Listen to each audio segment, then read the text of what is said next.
नमस्कार दोस्तों, मैं हूं आपका दोस्त, आपका गाइड, आपका टीचर उज्जवल कश्यप। स्वागत करता हूं आपका अपने YouTube चैनल पे जो है आई डिजायर एजुकेशन। बात कर रहे हैं हम लोग कास्टिंग की।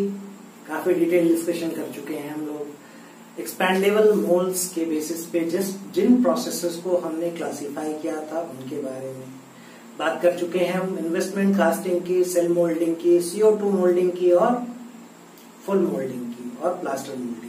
फुल मोल्डिंग और प्लास्टर मोल्डिंग का सेम थिंग बात कर चुके हैं। लास्ट लेक्चर में बात कर रहे थे हम लोग टू सेंट्रीफ्यूगल कास्टिंग की। काफी डिटेल डिस्कशन हुई थी हमारी। आइए इसका सेकंड पार्ट देखने और समझने की कोशिश करते हैं, जो है सेमी सेंट्रीफ्यूगल कास्टिंग। अगर बात करें difference between true centrifugal casting and semi-centrifugal casting, the only difference between true centrifugal casting and semi-centrifugal casting is the rotational axis you are going to use for your die to rotate. आप अपने die को जिस axis पे rotate कराएंगे, यही major difference है आपके true centrifugal casting और सेमी सेंट्रीफ्यूगल कास्टिंग के बारे में। अगर बात करें सेमी सेंट्रीफ्यूगल कास्टिंग के बारे में, तो आप इस फिगर से देख सकते हैं कि यहाँ जो रोटेशन एक्सिस है वो आपकी वर्टिकल है, बट अगर यही ट्रू सेंट्रीफ्यूगल की बात करें तो वहां क्या थी, हॉरिजॉन्टल एक्सिस की, incline to a small angle theta. ठीक है, तो अगर बात करें सेमी सेंट्रीफ्यूगल कास्टिंग की, तो सेमी सेंट्रीफ्यूगल कास्टिंग वैसे प्रोडक्ट्स के लिए हम लोग यूज करते हैं जो along the vertical axis symmetric in nature हो। फॉर एग्जाम्पल अगर बात करें एप्लीकेशंस की, तो छोटे फ्लाई व्हील्स, ठीक है, और कुछ पुलीज या फिर स्पोक्ड व्हील ऐसे प्रोडक्ट हैं जिन्हें हम लोग बहुत कॉमनली यूज करते हैं अपने इस प्रोसेस के थ्रू फाइनल कास्टिंग के लिए। उम्मीद है आजकल की बाइक्स आप देख रहे होंगे और बाइक्स में देख रहे होंगे काफी मोटे मोटे स्पोक्स होते हैं। वो पतले वाले स्पोक्स अब कम बाइक्स में होते हैं, कम मोटरसाइकिल्स में होते हैं, और इस तरीके की जो प्रोडक्ट होती है उन्हें कास्ट किया जाता है with the help of semi centrifugal casting. ठीक है, अगर स्टेप्स की बात करें तो ये आपका वर्टिकल स्क्रू है जिसके हेल्प से आप अपने मोल्टेड मेटल को पोर करेंगे और मोल्टेड मेटल आपके इस कैविटी में पहुंचेगी, जो आपकी मोल्ड कैविटी है, जहां आपको आपके मटेरियल की सॉलिडिफिकेशन करनी है और according to the final product आपने शेप एंड साइज क्रिएट कर रखी है। ठीक है, तो पहले तो वर्टिकल स्क्रू के थ्रू आपकी मोल्टेड मेटल पहुंचेगी आपके मोल्ड कैविटी में। ठीक है, और ये जो वर्टिकली फ्लो हो रही है, इसकी आपकी जो फोर्स अप्लाइड है वो क्या है, ग्रेविटी फोर्स है। You understand it, very common thing. ठीक है, तो वर्टिकल फोर्स, ग्रेविटी फोर्स के अंडर आपकी जो मोल्टेड मेटल है वो फ्लो करके इस मोल्ड पे पहुंचेगी और मोल्ड आपकी रोटेट कर रही है with rotation speed of omega और something, whatever may be the value of omega. ठीक है, तो इस तरीके से आपकी जो रोटेशन हो रही है उसकी वजह से क्या होगी, अब इस पॉइंट से जो कि आपका सेंटर है, इस पॉइंट से अगर आपकी मोल्टेड मेटल यहाँ कलेक्ट हो गई तो मोल्टेड मेटल की टेंडेंसी होगी to move towards the outer periphery of your mould cavity. ठीक है, मतलब आपकी मोल्टेड मेटल इस पार्ट में पहले डिपॉजिट होना स्टार्ट होगी। ठीक है, तो इस तरीके से सेंट्रीफ्यूगल फोर्स की हेल्प से आप अपने डिजायर्ड कैविटीज में मोल्टेन मेटल की फ्लो कराते हैं और फाइनली सॉलिडिफिकेशन होने के बाद आपकी जो फाइनल प्रोडक्ट है वो आप ऑब्टेन करते हैं। अगर बात करें सॉलिडिफिकेशन की, तो हमेशा सॉलिडिफिकेशन सेमी सेंट्रीफ्यूगल कास्टिंग के केस में from the outer periphery to the inner periphery proceed होती है। पहले सॉलिडिफिकेशन यहाँ होगी, फिर धीरे धीरे ये इंटरनल पार्ट सॉलिडिफाई होगी। ठीक है, तो ये आपकी स्टेप्स की बात करें तो यही सारी स्टेप्स हैं। ठीक है, अगर एडवांटेजेस की बात करें तो ये काफी आइडियल प्रोसेस है फॉर वर्टिकली सिमेट्रिक प्रोडक्ट्स। ठीक है, फॉर एग्जांपल आप देख सकते हैं स्पोक्ड व्हील्स की चर्चा हो रही है। ठीक है, और बात करें अगर दूसरी एडवांटेज की, तो एक और मेजर एडवांटेज है कि यहाँ भी आपकी प्रोडक्ट की डेंसिटी काफी हाई डेंसिटी प्रोडक्ट आप ऑब्टेन कर सकते हैं। ठीक है, अगर बात करें लिमिटेशंस की, तो कुछ लिमिटेशंस हैं कि due to the symmetricity issue, ठीक है, मतलब सिमेट्रिसिटी की जो रिक्वायरमेंट है उनकी वजह से बहुत वाइड रेंज ऑफ प्रोडक्ट वो आप कास्ट नहीं कर सकते हैं यहाँ। और अगर दूसरी बात करें तो सेमी सेंट्रीफ्यूगल कास्टिंग की जो यील्ड है, यील्ड क्या होती है, यील्ड होती है, यील्ड को हम लोगों ने डिफाइन किया था volume of casting divided by volume of casting plus volume of riser, getting system, getting system. ये आपकी फाइनल यील्ड का मैथमेटिकल रिलेशन था। उम्मीद है ये चीजें याद होंगी आपको, ठीक है। तो अगर बात करें यील्ड की, तो यील्ड यहाँ इस केस में सेमी सेंट्रीफ्यूगल कास्टिंग के केस में आपकी कम होती है with respect to true centrifugal casting. True centrifugal casting से यहाँ आपकी यील्ड की वैल्यू कम होती है, क्योंकि आप देख रहे हैं कि स्क्रू कनेक्टेड है आपका, ठीक है। तो जाहिर सी बात है यील्ड थोड़ी सी कम होती है वहां से। इसलिए अगर अदर प्रोसेसेस की बात करें तो उनसे इनकी यील्ड हाई होती है। तो उम्मीद है सारी चीजें क्लियर है। अगर आप चाहिए तो एक स्क्रीनशॉट ले सकते हैं। तो आइए तीसरे पार्ट की बात करते हैं और समझने की कोशिश करते हैं कि what is centrifuging. Centrifugal casting को हमने 3 पार्ट में डिवाइड किया था, डिस्कशन हम कर चुके हैं ट्रू सेंट्रीफ्यूगल कास्टिंग की, सेमी सेंट्रीफ्यूगल कास्टिंग की, और फाइनल जो पार्ट है वो है आपका सेंट्रीफ्यूजिंग। अब देखिए अगर बात करें सेंट्रीफ्यूजिंग की, तो सेंट्रीफ्यूगल कास्टिंग में आपने देखा कि फॉर ट्रू सेंट्रीफ्यूगल कास्टिंग हमारी जो एक्सिस थी, axis of rotation was in the horizontal direction and provision was there to make it incline to a small angle theta. मतलब हमारी जो एक्सिस ऑफ रोटेशन थी ट्रू सेंट्रीफ्यूगल कास्टिंग की, वो horizontal थी आपकी एक्सिस ऑफ रोटेशन। बात करें अगर सेमी सेंट्रीफ्यूगल कास्टिंग की, तो जो हमारी रोटेशन की एक्सिस थी वो that was along the vertical Y axis.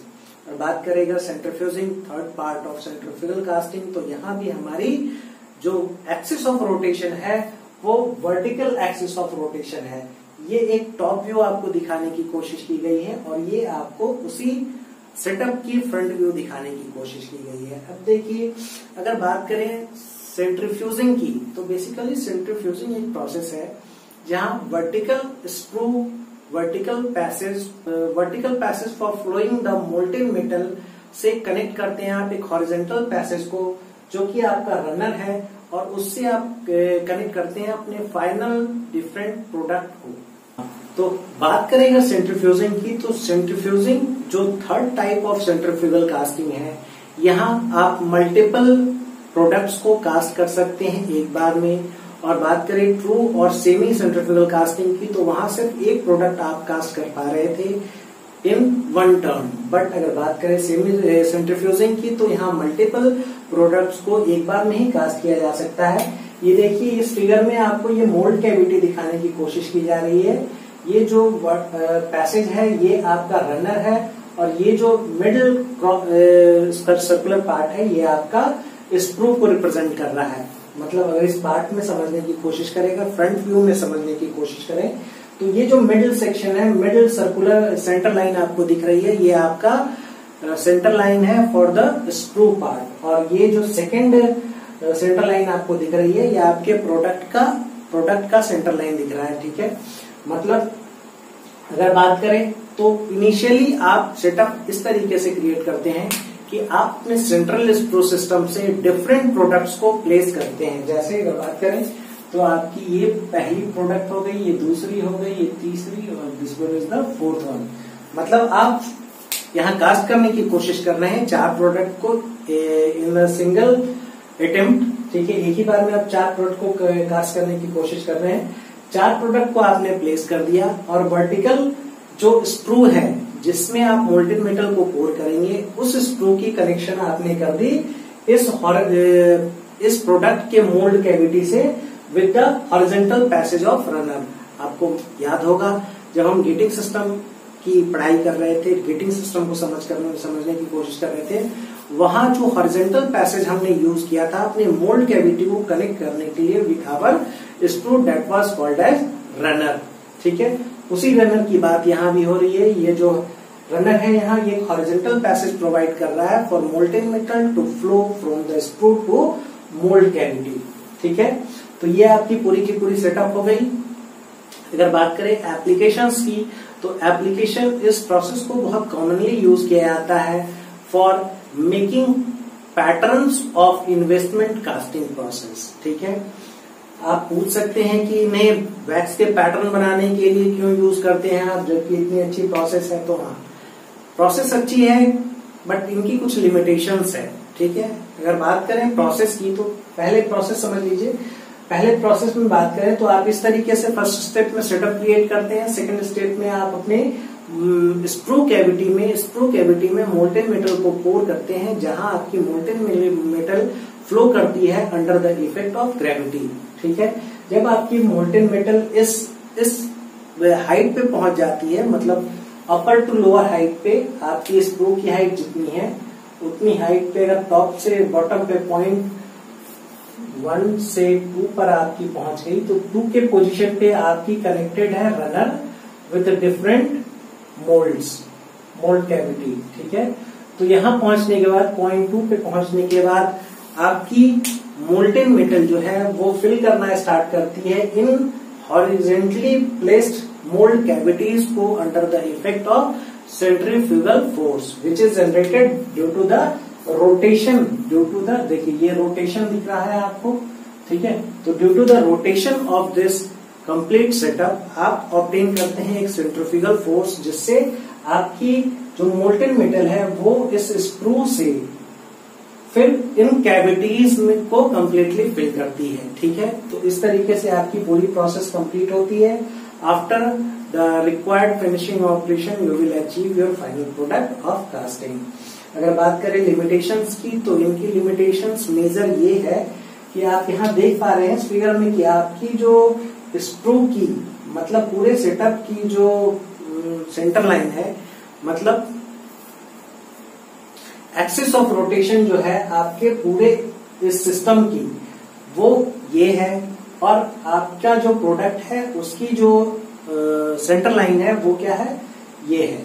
मतलब axis of rotation is different from the centre line of your product being casted. मतलब जब यहाँ एक्सिस के अलोंग रोटेशन हो रही है तो मोल्टेन मेटल इस एक्सिस के अलोंग फ्लो करेगा, और इस पॉइंट पर आउटर पेरिफेरी से क्या होगी, आपकी सॉलिडिफिकेशन पार्ट स्टार्ट होगी। ठीक है, अब आपकी सॉलिडिफिकेशन पार्ट अगर आउटर एंड से स्टार्ट हो रही है, तो यहाँ naturally the density of material will be more, but if you observe the density of material at this point, this and another end of the final product, the density will be different. मतलब आप ऐसे products को यहाँ cast नहीं कर सकते हैं जिनमें डेंसिटी की यूनिफॉर्मिटी एक इम्पॉर्टेंट फैक्टर हो।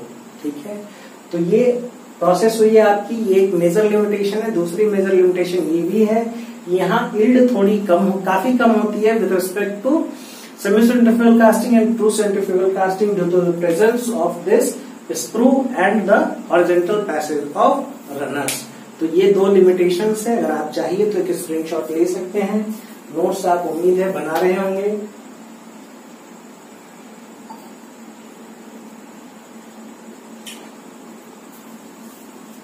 तो आइए, उम्मीद है आप ले चुके होंगे। तो एक क्वेश्चन है जिसे हम लोग डिस्कस करते हैं। ये क्वेश्चन है on the true centrifugal casting. पहली टॉपिक जो हम देख चुके हैं, पढ़ चुके हैं। क्वेश्चन ये कह रहा है आपसे, क्वेश्चन देखिए, a hollow cylinder pipe of R0 is equal to 0.52 और गिवन R आउटर रेडियस आपको दे रखी है 0.52 मीटर और RI दे रखी है, इनर रेडियस आपको 0.50 मीटर। ठीक है, और आपसे कह रहा है कि is produced by true centrifugal casting, acceleration of the mold is given as 75 G and find the rotational speed for the motor coupled with the assumption of complete transfer of rotational motion। अच्छा, हाँ देखिए, एक figure की help से समझने की कोशिश करते हैं।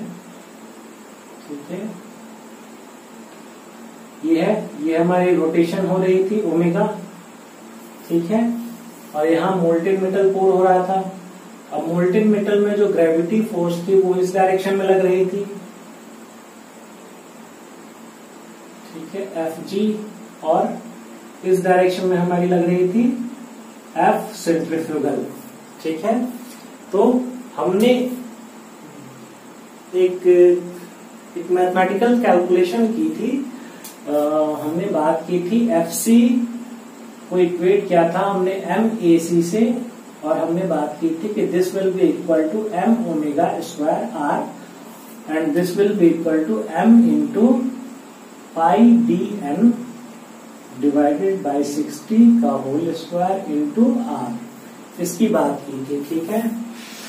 अब देखिए, जब आपको यहाँ ये आउटर दे रहा है और R इनर की वैल्यू दे रहा है, तो ये क्वेश्चन यहाँ जनरेट हो जाता है कि व्हाट इज दिस R, ठीक है। शायद ये पॉइंट छूट गई थी, अब ध्यान रखेंगे आप यहाँ से थोड़ा, ठीक है, कि यहाँ जो R दे रहा है ना, ये आपका R एवरेज है, R मीन आप कह सकते हैं इसे, ठीक है। ये जो वैल्यू आपको दे रहा है, ये R मीन की वैल्यू है। R मीन मतलब R1 RO plus RI by 2 की वैल्यू आपको दे रहा है ये, ठीक है। ये बात थोड़ा ध्यान रखेंगे आप।